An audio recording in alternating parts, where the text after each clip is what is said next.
நீங்கள் எனக்கு மக்களாய் இருப்பீர்கள்.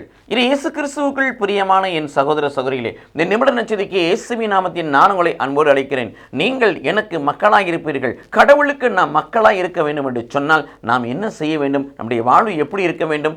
ரோமர் 8:13-14 வாசிப்பது போல, கடவுளின் ஆவியால் யார் இயக்கப்படுகிறார்களோ அவர்கள்தான் கடவுளுடைய மக்கள்.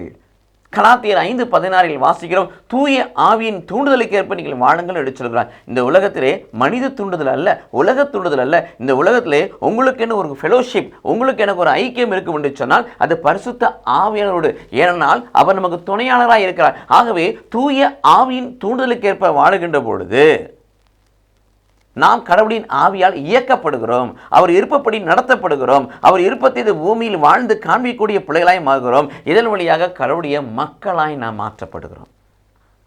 எரேமியா 31:33 வாசிக்கிறோம், நாம் அவருடைய உள்ளத்தில் நம் திருச்சட்டத்தை வைப்போம், இதய பலகையில் எழுதும். அப்போ உள்ளம் என்று சொன்னால் இதயம்.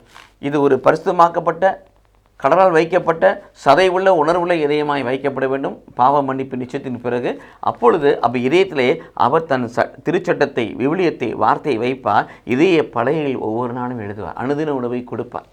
அப்பொழுது நீங்கள் எனக்கு மக்களாக இருப்பீர்கள், நான் உங்களுக்கு கடவுளாக இருப்பேன் என்று சொல்கிறேன். இந்த இருவிதமான அனுபவத்தை பெற்றுக்கொண்ட பிள்ளைகளாய் மாறுவோம். கடவுளின் மக்களாக இருப்போம், சாட்சியாக இருப்போம். கடவுள் நம்மை ஆசீர்வதிப்பாராக. ஆமென்.